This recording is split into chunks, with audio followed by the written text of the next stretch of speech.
To understand the importance of Imam Hussein, we need to go back to the time of the Prophet himself. Everybody accepts that Yazid is a very bad example of Muslim life, let alone of Muslim leadership. He openly disobeyed the commands of God. He openly disobeyed the Sharia. It's a crisis of leadership and a crisis of deciding how are you going to respond when injustice and tyranny is facing you. Now, we have here a hadith of Prophet Muhammad which enables us to get a sense of the importance of this. He says on one occasion, the greatest jihad is to speak the word of truth into the face of a tyrant. This is the highest challenge to any human being, to actually face down a tyrant and not give in. So this is what's going on in the mind of Hussein in Medina with his community, and he knows that in a very short period of time he is going to be faced with the demand to make an oath of allegiance to Yazid, who he knows to be a totally unworthy person to lead the community. Something dramatic has happened in the Muslim community at this stage. We're not even yet 50 years after the death of the Prophet, and we are about to see the Prophet's own grandson being massacred. The night before the battle, Imam Hussein gathers together his people and says to them, look, tomorrow we're going to be attacked. Please, it's me they want. Go away. Leave. And they respond, we won't go. We will stay. We will die with you. And now we see another huge human dimension of the question. What do you do if you are the supporter of an upright, honest, just person who is facing injustice? Do you stand with him, even at the cost of your own life?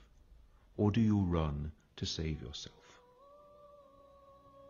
Now remember, none of these people knew what was going to happen. So we're not only talking about them being willing to sacrifice their own life, but also the lives of their women and the children. Is there anything in life worth dying for?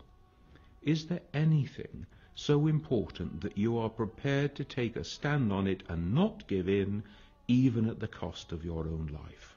Al-Hur is lined up with the Umayyad army, and he knows that he is soon going to be given the order to attack. And he breaks ranks. And he rides down to Imam Hussein, he throws himself from his horse, and he asks for his forgiveness. I am the one. I have brought you to this place. I have corralled you in the field of your own death. Hussein raises him up, forgives him, and restores him to human dignity. Imagine the spiritual strength of one who will raise up the person who has brought him to the point of oppression.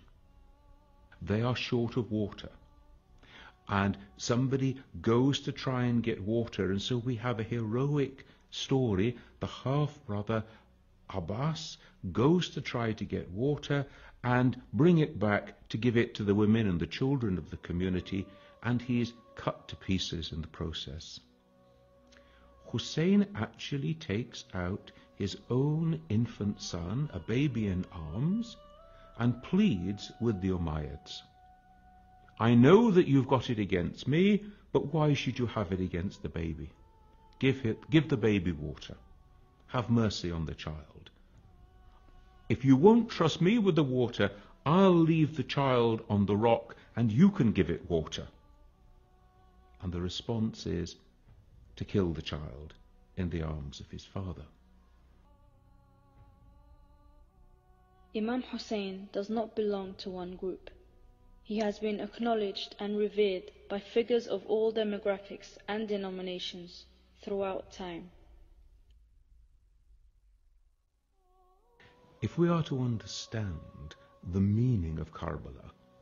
We need to take it out of an Iraqi context, out of a Shia context, out of a Muslim context, and to see it as a piece profoundly of human drama. As a community, we have a history. We didn't just start with our own generation, and we can look back into how other human beings lived the human project. We can take examples from them. We can also take warnings from them. These are the circumstances that led these people to do these terrible things. This is the person who in this situation responded in this wonderful and noble way. Remembering, keeping alive, commemorating those events gives us something upon which we can reflect in our own human lives today. I, as a Christian, would also want to take my own lessons in remembering the events of Karbala, to remember the day. We have a phrase, to keep the day as holy. Holy not in the sense that this is a wonderful thing, but holy in the sense that this is a profound moment of human history. And then to remember the events, to keep them alive.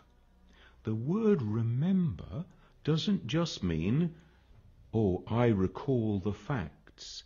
It means, in a sense, remembering them, reliving them. They live on in my life and memory.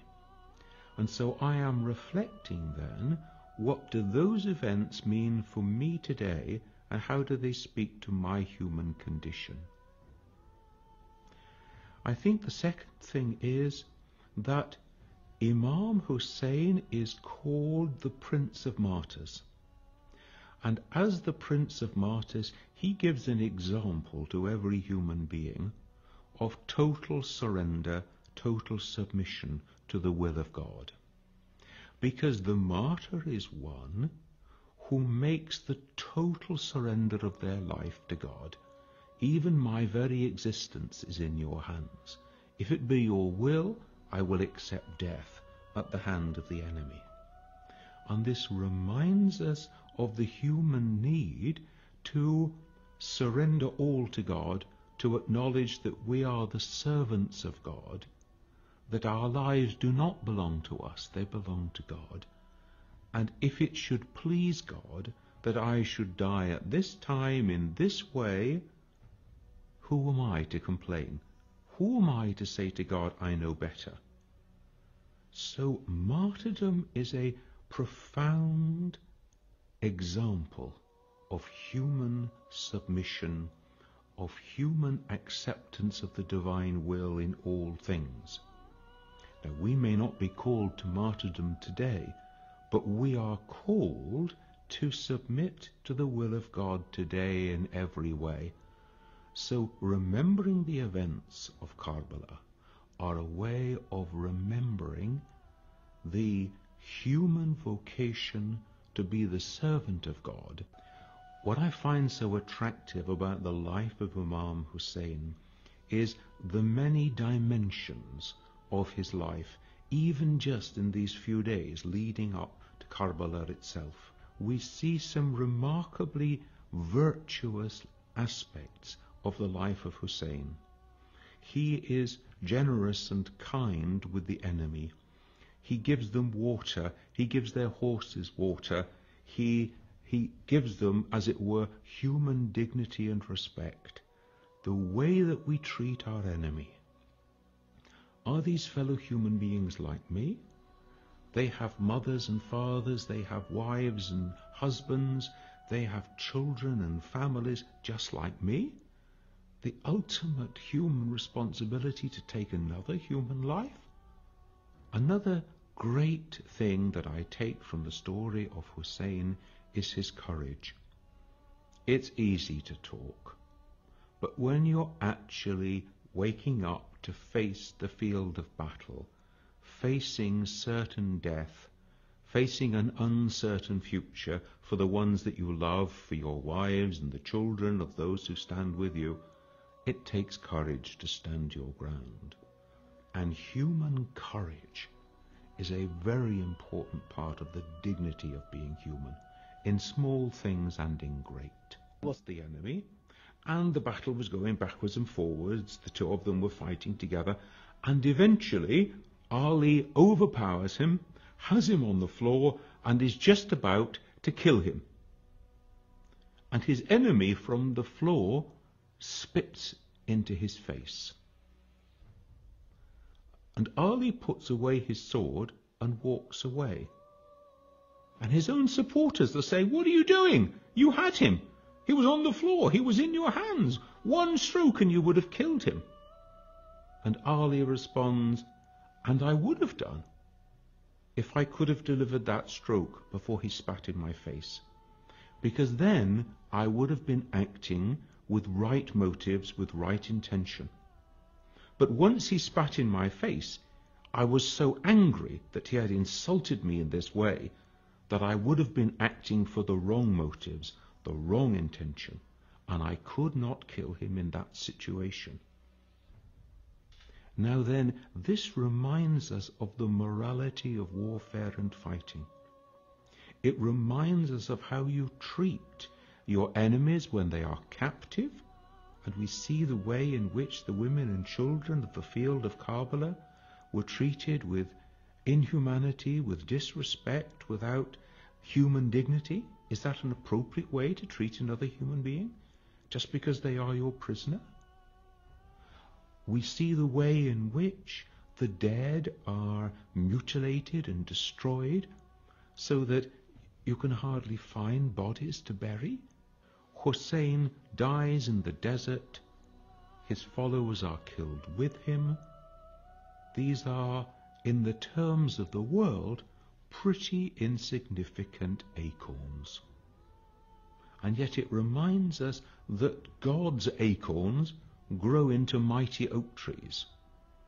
Because here we are, 2,000 years after the time of Jesus, 1,400 years after the time of Hussein, and we remember them, and they are examples to us still, and their names live on in the lives of their followers in ways that they could not possibly have imagined.